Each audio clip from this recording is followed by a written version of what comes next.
Hello and welcome to the Fully Charged Show podcast, coming to you from a rather grey, dismal and very wet day in a damp island off the coast of Europe. I mean, I'm trying to be upbeat, but it's quite difficult. I stupidly made the mistake, it is bad. I think it's sound advice in the current climate to not listen to or read the news first thing in the morning. Later on in the day, we've got to keep up to date with what's going on. We all need to know how things are changing in the world. But first thing in the morning, which is the mistake I made, listening to a news program on the radio was just damning. Anyway, but other than that, if I just can erase that from my memory, what has happened this week has been amazing. We've done a lot of filming this week. We're trying to cram in all the remaining filming we can do this year in the next few days because the weather is up against us. So when we're filming stuff indoors, not a problem, but outside,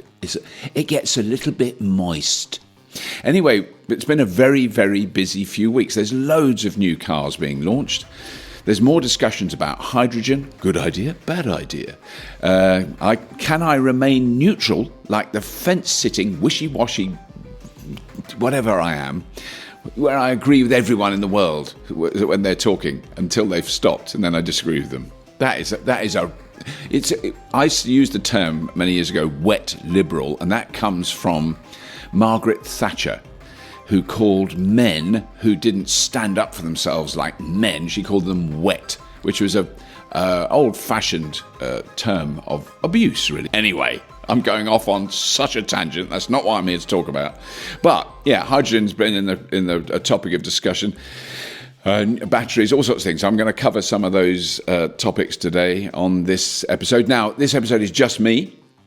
And that is not because of any reason other than I haven't quite organised in a very busy week that we just had the time to record a podcast to anyone else. So I've been collecting news stories, and the last one I did, where I did a lot of news stories, actually did very well. No disrespect to my amazing guests, and we have got some amazing guests coming up, really good, clear thinking, bright, intelligent people, which is always a joy to talk to. But anyway, today it's lumbered with me. I'm not going to lie to you. So if you can't stand me and you hate my guts, then skip to the end. I've always said electric cars won't save the world, but they open up the discussion around the way we extract, produce and consume energy.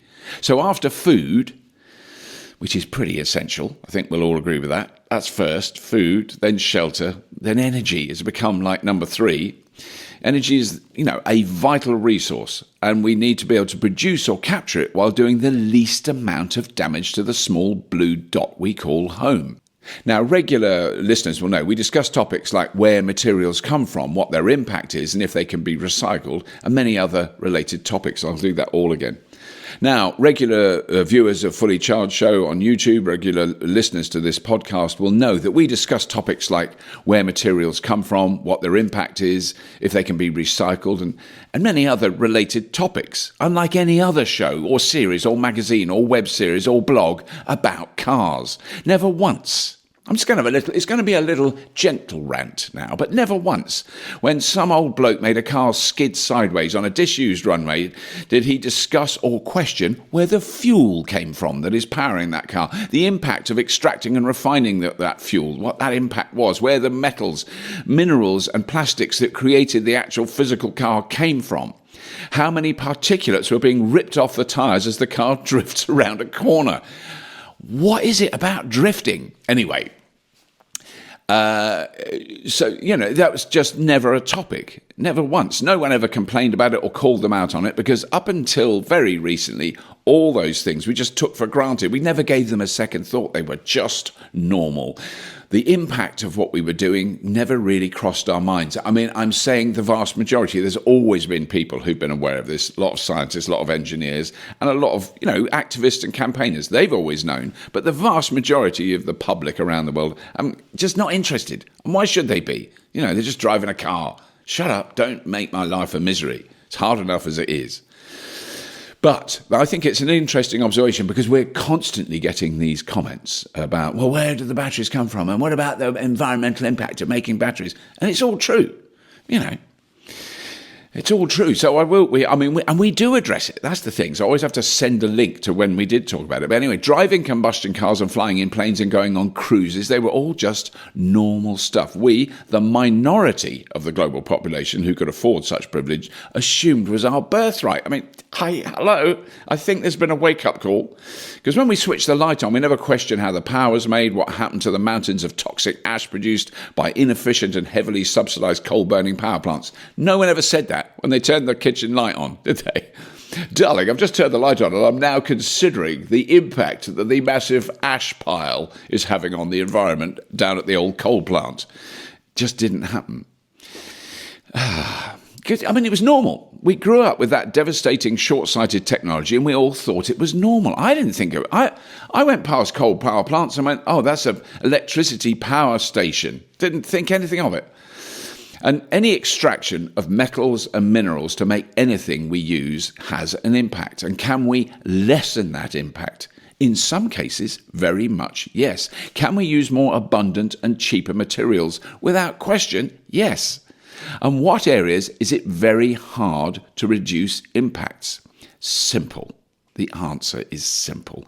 Oil and gas extraction, transportation and refinement being the most destructive activities with the worst long-term devastation, not only environmentally, but socially and politically, that the human race has ever experienced. It's just without question. That is where the main damage is done, which is what the drive behind the electrification of transport as much as we can, and of heat and of light. It's why it's so important to do these things.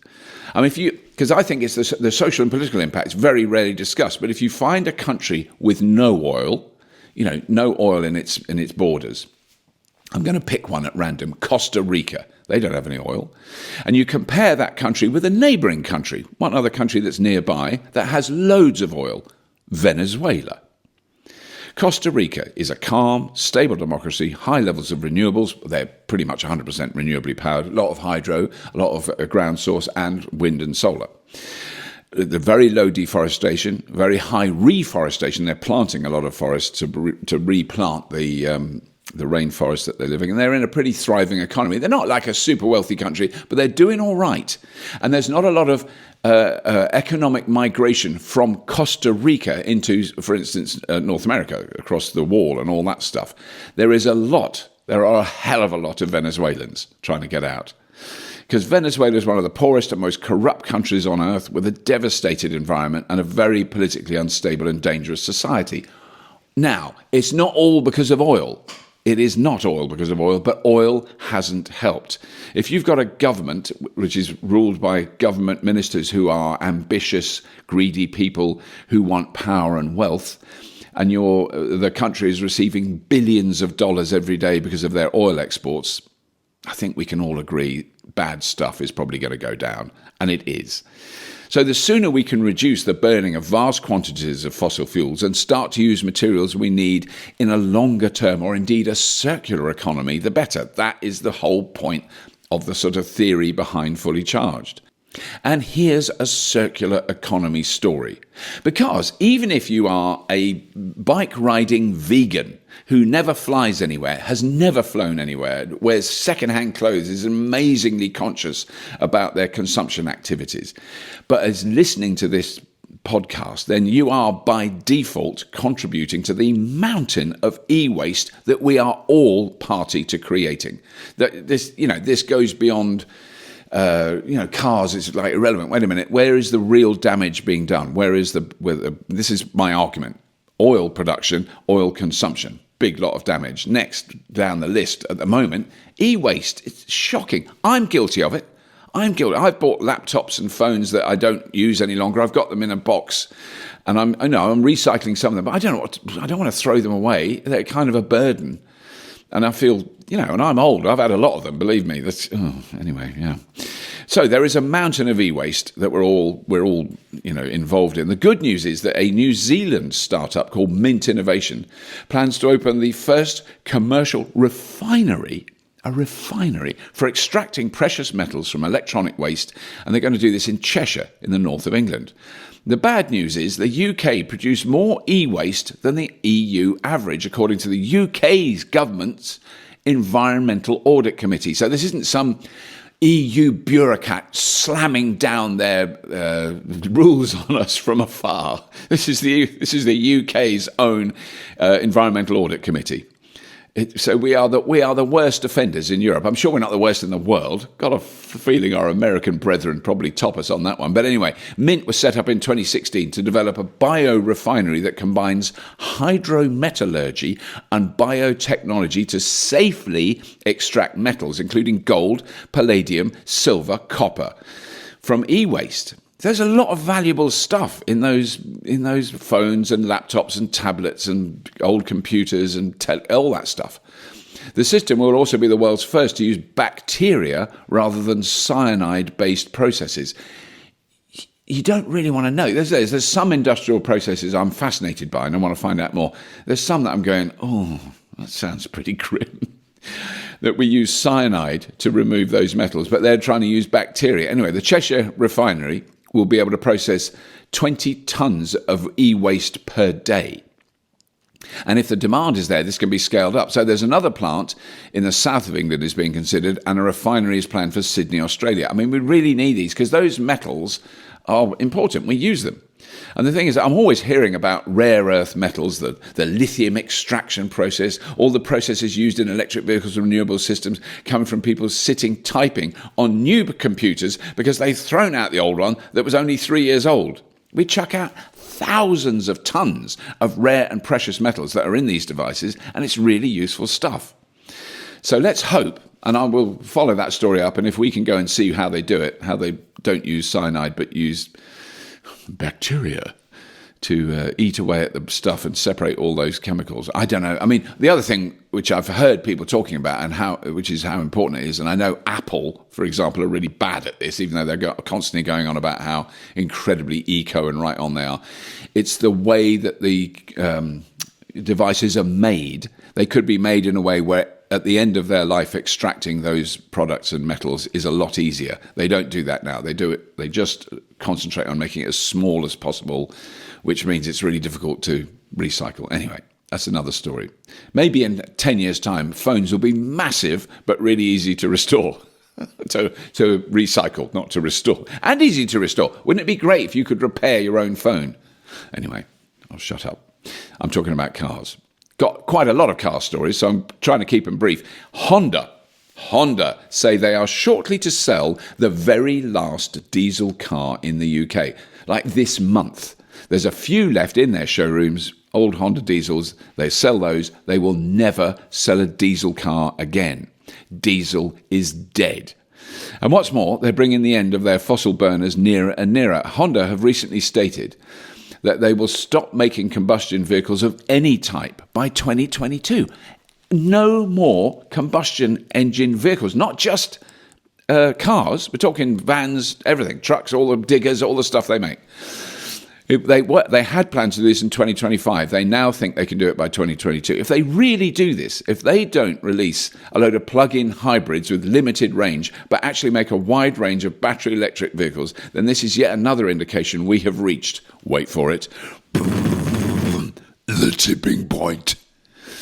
I mean, this is backed up by a recent report about electric vehicle car sales, because they are set to go through the roof. You know, that is the thing that is so hard to envisage 5 years ago, 10 years ago, that this will ever increase. It just seemed like a constant dribble. Oh, there's 50 electric cars on the roads now. Oh, now there's 112 2 years later. Now there's 800 4 years later. There's 3,000.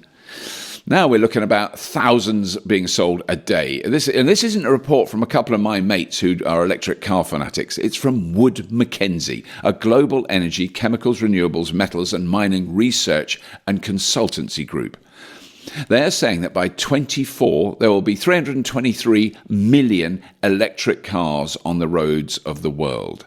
That is projecting from today's growth, which is, even in 2020, nothing short of spectacular. And that's what they're saying. This isn't me. This is quotes.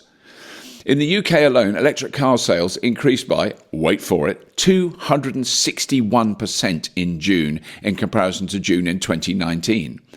Every combustion car sales metric was down.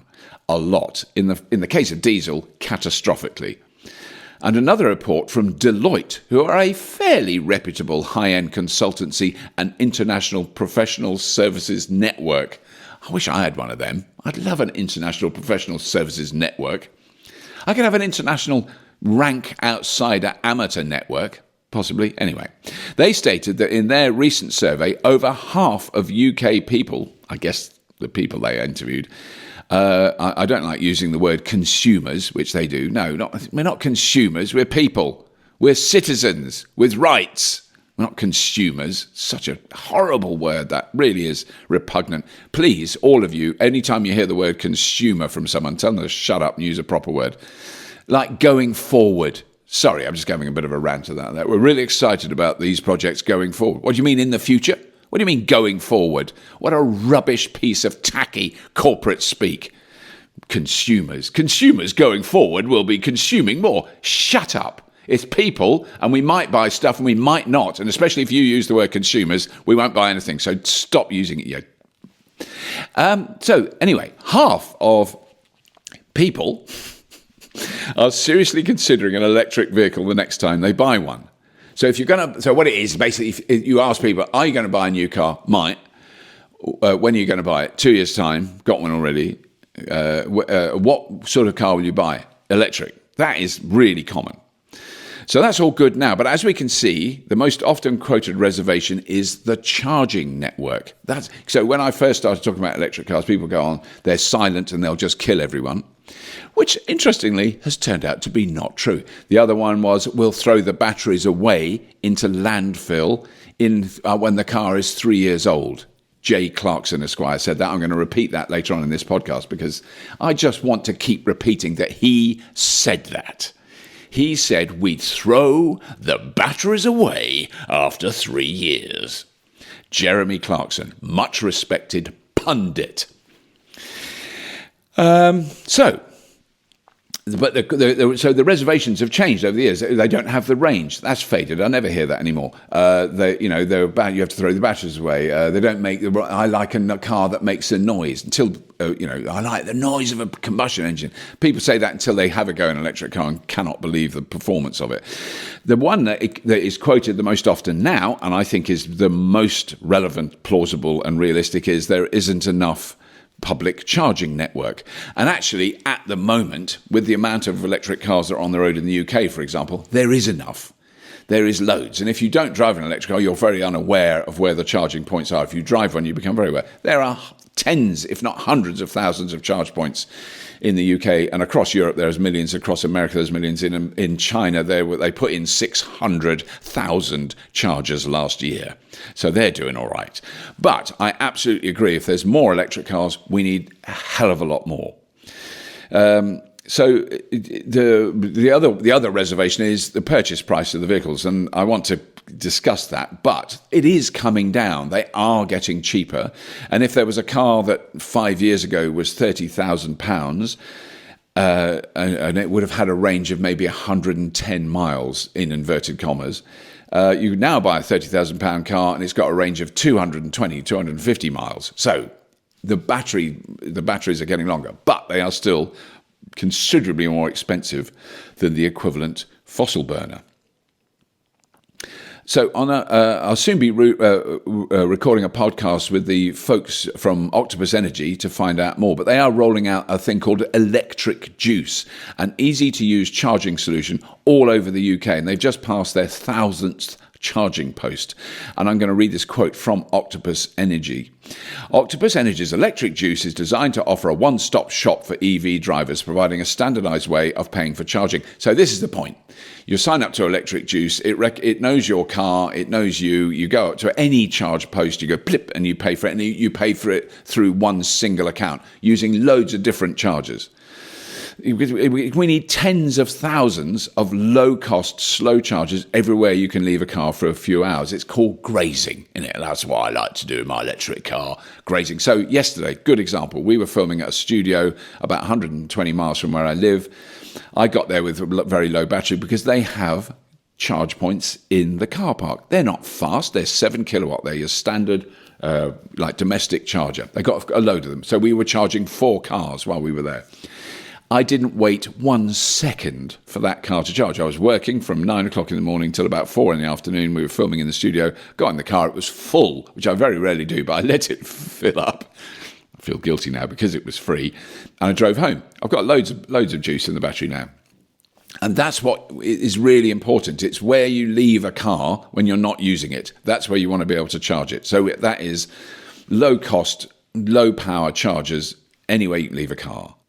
Okay, now from a sensible, grounded solution to the global energy transition to barking mad, utterly unnecessary, but possibly rather good fun, new news about a new electric vehicle, let's call it that, from General Motors. And I'm going to try and do this like a superhero voiceover in a movie trailer. In a world gone crazy, where life is cheap and liquid fuels are rare and expensive, one man in a machine that has left fossil fuels in the dust is searching for an answer. Hummer Homestead, starring Jason Statham as the ex-Special Forces farmer who doesn't want any trouble. He drives his Hummer through wind, rain, and snow to save his daughter. Or something. Yeah, men have always got to battle against things to save their daughter. That's a very, very common trope in a Hollywood action movie. And Jason would be able to carry it off. So what we're talking about is this car, the Hummer, the electric Hummer. It is utterly insane. And it doesn't come out until 2022, I think. But they've just launched it this week with a big fanfare and a lot of very clever videos. It's a massive Hummer pickup truck. It's 1,000 horsepower, obviously 4-wheel drive, 0 to 60 in 3 seconds, a 350-mile or 560-kilometre range, crab walk, and that is where all 4 wheels can turn sideways, so you can move the car sideways around a rock. You sort of think, well, we've been steering round rocks for the last 120 years, but no, let's crab walk. I think a crab walk looks cool. It's got massive air suspension, so it can go from very low to ludicrously high. It's got bash plates underneath. It's super roughy, tufty. It's got massive tyres and wheels. Absolutely ridiculous. It's just massive. Everything about it is super huge, super powerful, over the top. Costs a fortune, well over $100,000. And, it just looks like a massive pickup truck. But here's the important thing. It's electric. It's made by one of the biggest car companies in the world, and it's electric. So now, clearly, we're going to need to generate a lot of electricity for all of us to be mashing up the desert in our Hummers. And thankfully, in outback Australia, home to massive coal mines, something is occurring.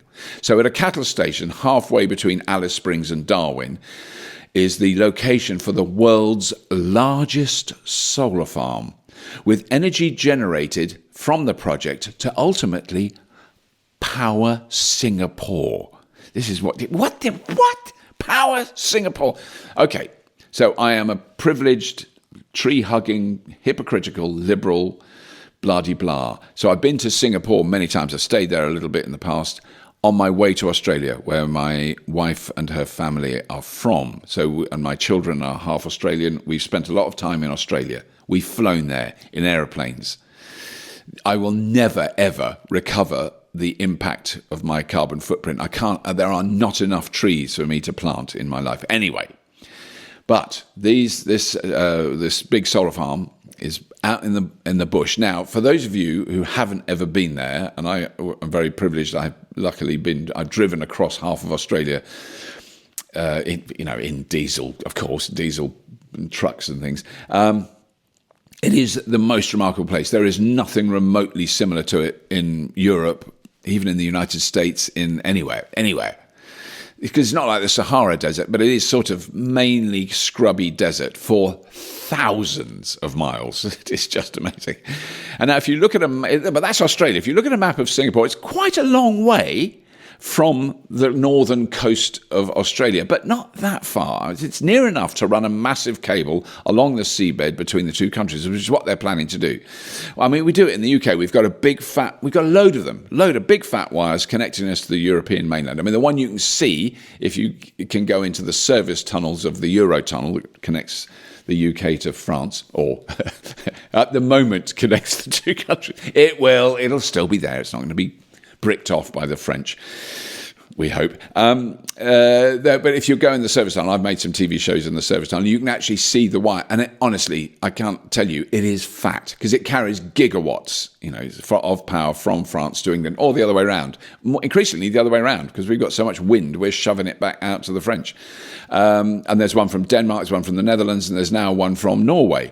And one of the plans is that we'd have one from Iceland, because Iceland could power the whole of Europe from geothermal. They've got a lot of it there, but that is a challenge, because that's a long way. So anyway, that's the plan for this massive power station. So the Australian outback could be the power station for a large part of Southeast Asia. They've got the room, and frankly, other than using it to dig up iron ore and coal, there's not a lot you can do there. I mean, you should leave it as pristine wilderness. I agree with that. But honestly, when you drive through it, there's not like great roaming herds of wildebeest or kangaroo. There's not a lot there. It's so hot. It's so dry. It's unbelievable. So this solar farm is being built by a company called Sun Cable, and will be, listen to this, it's incredible, a 10 gigawatt installation. I mean, just to put that into context, the latest and biggest nuclear power plants are between 2.5 and 3 gigawatts. This is 10 gigawatts of solar. This solar farm has still got a long way to go, but it has passed the first stage of a lengthy approvals process that is expected to allow construction to begin in 2023 and energy being produced by 2026 and exported to Singapore by 2027. Now, it is a 12,000 hectare solar farm, and it's far south enough to be away from the main patch that's affected by the wet season. So right up in the north, right in the far north of Australia, in northern Queensland and the Northern Territories, the north of the Northern Territories. Northern Territories north, I don't know what you call it, the top bit of the Northern Territories, they get enormous amounts of rain, so they get clouds. Not all year round, but when they get it, it's huge. When you go south a few hundred miles, and it rains once every 50 years. So this is in sun for such a huge amount of its life. 10 gigawatts. I just can't believe it. It's bonkers. Anyway, good news from Poland. So I like to go around the world and check out what's going on. Often seen as the dirty electricity bad boy of Europe, the Polish company has indicated they are rapidly moving away from burning coal. I mean, Poland and coal in the last 20 years have become very synonymous. For a long time in the UK, we were importing Polish coal to burn in our power stations, which is a little bit crazy. But PGE, which is the majority state-owned power company, has announced they want to get rid of their coal assets and invest everything in renewables, becoming carbon neutral by 2050. By cutting coal loose, the company is aiming to generate 50% of its electricity from renewable sources by 2030 and 100% by 2050. So that doesn't sound altogether zafudse onse. That didn't work the way I wanted it to. That doesn't sound altogether zafudse onse. That is my pronunciation of a very difficult Polish word which means terrible. It means terrible or bad. So it doesn't sound bad. Why didn't I just say, that doesn't sound bad, and not try and do Polish? I cannot speak Polish. But all the Polish people I've met, I'm just going to say this, I can't help it. All the Polish people I've met who work in this country, it's just so lovely. Nurses, a guy who mended our roof, amazing bloke, very well educated there, and they speak really good English. Anyway, so that is really good, except, it's just to put it all in context, what PGE are doing is flogging off the dirty coal plants that will still be working.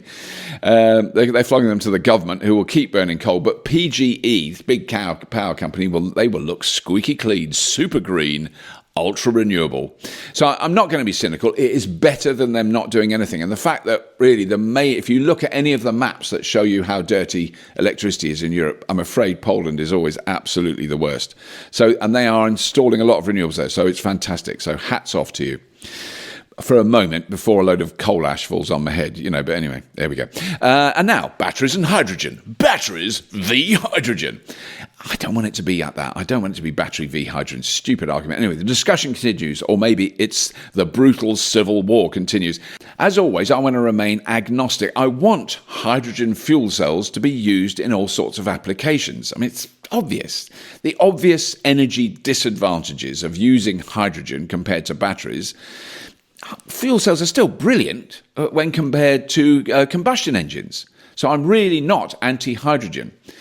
And recently, Riversimple, a truly brilliant startup that we've featured on Fully Charged in the past, has launched a big funding round to start building thousands of small, lightweight, hydrogen fuel cell cars and delivery vans in Wales. The company intends to operate a mobility as a service business model. This is just genius. I love this idea so much. Customers what you do if you join up with Riversimple and you're in the right area, it's still a kind of test case at the moment. You pay a single monthly fee, and for that fee you get a vehicle whenever you want it. The vehicle is fully maintained, you've got insurance, it covers the tyres, the fuel, any refurbishments and software upgrades that the vehicle needs. That's all completely covered. You do nothing. You don't pay for fuel, you don't pay extra for anything. That's it. Your monthly fee, I don't know how much it is, will cover you for all those things. And there's all the cars there, and you go and you use the car and you leave it back there or whatever. I don't know how the individual system works. But they will, I think you can refuel them yourself, but you don't have to pay for it. That's covered by in your monthly payment. So, I mean, this is a first in the automotive sector. It's not only the fact that they're hydrogen, it's the business model, I think, is really sensible, because it's all about what that does is encourage car manufacturers to make vehicles that last as long as it's possible for a vehicle to last. They don't want to make a new one or have to keep repairing the one they've got, because that costs them money and loses them business. So they want the vehicle to be usable as much as it is possible to do. And so the idea of this system is fully integrated right through the design of the car. And this is Hugo Spouse of Riversimple said this, and he is an absolute dude. I mean, I really love what they're doing. However, as always, there's plenty of naysayers, and some fairly heavyweight naysayers, or to put it another way, their nay has a lot of say. And I get really confused around this. It's so hard to understand. The gist of it is that presently, which I knew this, over 90% of that hydrogen you could put in a hydrogen fuel cell vehicle is called grey hydrogen, meaning it's extracted from natural gas. It is not a renewable energy product.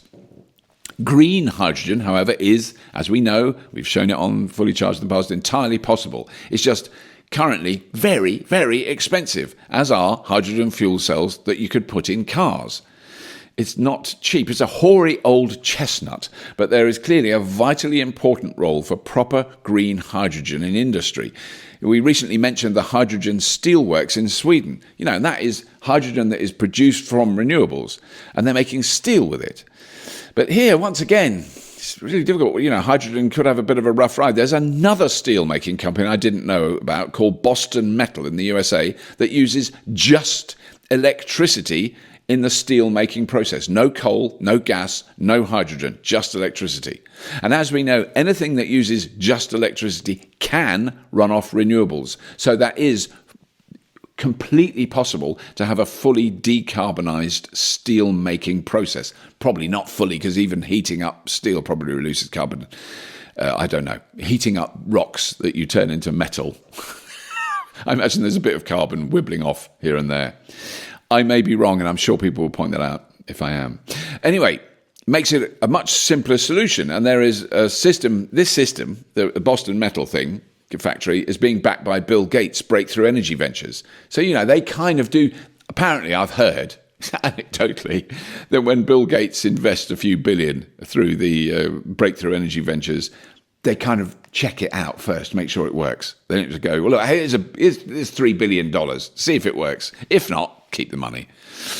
So I think hydrogen will have a role, but maybe not with cars, even though I really like what Riversimple are doing. I want what they're doing to work. I want that business model to work. I want the notion of creating things that last longer, that are designed to last as long as possible, rather than be thrown away and replaced which is the business model we have now. That's how companies survive and make money. They make stuff that falls to bits and needs to be, you can buy a new one. And also, if that's how we used cars, if you just paid the thing and then you could use the car when you needed it, not when you didn't have it all the time, we'd have about 80% less cars and we all could still drive the same amount. So imagine how much space that would free up. And that is kind of the long-term dream I have. I'm not going to live long enough to see it, but the fact that we can live in a world where there's way less cars, but when it's a day like today, grim, grey, wet, I don't want to cycle down the shop. It's horrible. Okay, call me a softie, but I'm old and I get wet and it's awful. It's so nice to get in a car, pop down the shop, do your shopping, come back. I do appreciate that. So what about making glass? What about making glass? There's another thing that I've been to, where they make glass, and you look in a furnace where there's 5 million gallons of molten glass, and it kind of is just unbelievable. It's like staring at the surface of the sun. It is bright and very, very hot. So could we replace the natural gas currently used to create the high temperatures needed? Could we replace that with hydrogen? Well, we could. And there are tests and experimentation going on in that area. But even by 2030, and this is a lot of people saying this, even by 2030, green hydrogen, which is produced from renewables, splitting water, capturing the hydrogen, pressurizing it, green hydrogen is predicted to be 3 times more expensive than natural gas even then. Even by 2030. And the more I learn about hydrogen, the more skeptical I become, and the more I learn about batteries, the more convinced I become. And here, the next story is a case in point. A multi-award-winning battery researcher called Professor Jeff Dahn, who conducts research at the University of Dalhousie in Canada. Now, I looked up how you pronounce Dalhousie, and you can do it in 2 ways, Dalhousie or Dalhousie. But you can say Dalhousie, which is how it's spelt. The University of Dalhousie is in Canada, and Jeff Dahn has been working in partnership with Tesla since 2016 on battery research, and he's recently done tests that showed updated test results pointing to the new 4680 batteries that Tesla launched a few weeks ago, and we did an episode about it, that these batteries can last over 15,000 cycles. Now, what does that mean? That means that you can charge it and discharge it 15,000 times before there's any noticeable deterioration or lowering of its energy storage ability or capacity. But what that means is that gives a battery pack made of those batteries the equivalent energy to drive a car, not 1 million miles, which was the original claim, 2 million miles or 3.5 million kilometers in an electric car. So, we'd heard that these 4680 cells could last 1 million miles. The way they find this out is they charge them and discharge them in laboratory conditions again and again and again. They've been doing it for 3 years. So it charges up, it discharges. It charges 24 hours a day, 365 days a year. Charges up, discharges. And they've gone way over 10,000 cycles in these batteries, and they have not deteriorated. And just to be clear, when they drain them, they don't drain them super gently all at the same speed, so that's to maximize life. They'll jolt them, so they'll drain them as fast as they can, then they'll drain them really slowly, then they'll charge them really fast, then they'll drain them slowly, and then drain them fast, then charge them slowly. Then, they're doing all those variations of things, which mimics or replicates how they're used in a car. So Dahn and his team have concluded these batteries in a medium-range electric car would last, as we said, over 2 million miles, 3.5 million kilometers. And they stated the batteries show very little to zero capacity degradation over that period when they are discharged to between 25 and 50% of their capacity. So they're not drained completely, and they're not charged to 100% every single time. Although they do that when they do battery cycling. They will occasionally flatten them and charge them 100%. But most of the time, they're charged down to about 25% or 50% of their capacity, which is actually statistically and from all the research that's been done how most people use their cars. And it is true. I know that it's very rare that the batteries in our Kona or the Tesla go below 25%. That's when you sort of think, I must remember to plug it in tonight. So that is crazy. When I think back, I'm going to re-mention him, the big Jezza, because he said this, and I knew he was wrong, but he said this on the telly with millions of people watching. 11 years ago, and it wasn't just him, there were many other people saying, all the automotive journalists were saying, they all know nothing. Anyway, he said, and I'm going to re-quote it, after 2 or 3 years, you'll throw the batteries away into landfill. That's what he said. I'm only repeating this stupid, blinkered, ignorant, fossil fuel-funded comment.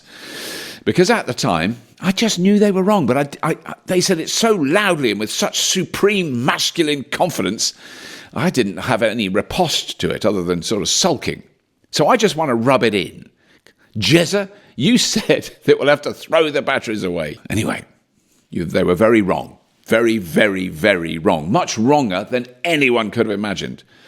No car ever built to this day can last 2 million miles. I mean, the car is going to fall to bits long before that, but that's not really what this story is about. What we're looking at here are battery systems that, if they're used, say, for static energy storage, that could last for 20, 30, maybe even 40 years. And then, at the end of that, not thrown into landfill, recycled, and the materials used again. It opens up a massive new vista of possibilities for how we power our lives. And I've just been making some shows about the next steps in vehicle-to-grid systems, and they're being rolled out and tested in the UK at the moment. There's some really interesting trials going on.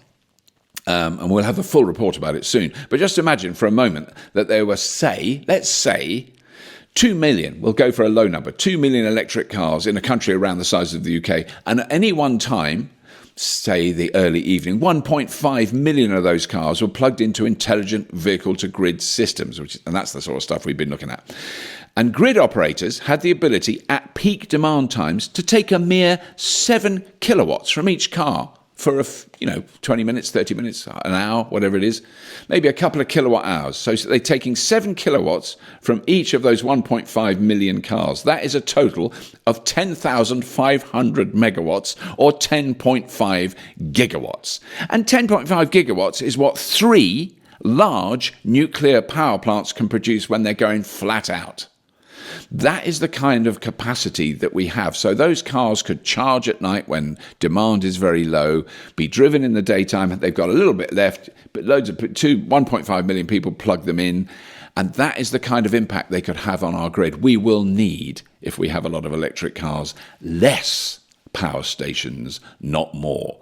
Actually, less power stations. And that's 10.5 gigawatts from 1.5 million cars. There are currently over 32 million private cars in the UK. Now, I have never suggested we should just replace all those with privately owned electric cars. We've got to find another way of doing it. But if there were 10 million cars, electric cars on the roads of the UK, that grid operators could take a couple of kilowatt hours out of each one at peak times, it's basically unimaginable. We do not know how or what we would need to do that. It is a radically different future is coming at us very, very fast. It's going to have drawbacks. It's going to have downsides. It's not all perfect. It's not all rosy. There is no technological fix, but there are immense changes we can make very rapidly that really do transform the way we live and the impact that we have on the world. And I think the other thing I should mention, and we've got to cover this in a future episode, there's some things brewing, but these batteries are getting cheaper and cheaper and cheaper. I think I've said it before, I'll say it again quickly. In 2010, a kilowatt hour of batteries in a pack, the cost of that was over $1,500 US. The cost now, under $120 US to produce the same thing. That is a massive price drop. Truly colossal drop in the cost, and that is not currently reflected in the price of a new electric car. And what are the reasons behind that is a very big, awkward, Dieselgate scale, embarrassing question. But I'm not going to talk about that now because I've ranted on long enough. Oh my goodness, 46 minutes. Ridiculous. So that's what I was going to say. Sorry, the battery announcement that Tesla made recently was more about getting batteries to be cheaper and cheaper and to be able to manufacture them faster and faster. That is the entire, really, the vast majority of the efforts they've been making have been in that area. faster and cheaper manufacturing means cheaper batteries. But that's all. Droned on enough. That's next week. There'll be. I'm trying to remember who the guest is. It's lovely when I can do a trail. I don't know yet because I haven't recorded it, but I'm doing 3 this week in the coming week because we're not out filming. I've recently been a guest on the Jehu Garcia podcast, which was lovely. For those of you who don't know Jehu, he's got a YouTube channel. He builds his own power walls. So he gets a load of 18650, the older batteries that Tesla used, old second-hand ones, and he checks them out. Really, he's a very, very talented and skilled engineer, and he's converted his Volkswagen camper van. It's beautiful. He's done some beautiful things. He's got some videos on YouTube, but he's such a lovely guy. I met him briefly in Austin, Texas early this year at the Fully Charged live show. Just before it, in fact, when we went over there to plan the show. Real special man. So it was a great privilege and fun. We were gabbing. It's quite a long podcast. He clearly wasn't in a rush to go anywhere. So we had a lovely, lovely talk. So that's the Jehu Garcia podcast is available on all podcast downloading apps, as is the Fully Charged Show podcast. So I'd like to thank you very much for listening to this. Do have a look at our regular YouTube channel. It is going great guns at the moment. We've just finished filming some amazing stuff. Got a lot more to do next week. Interesting. Been talking about hydrogen fuel cells. On Monday I'm going to go and see a hydrogen fuel cell aircraft. That'll be interesting. Very interesting, that one is. But anyway, that's all. Do subscribe to this podcast and tell your pals about it if you want to. That would be nice. And as always, if you have been, thank you for listening.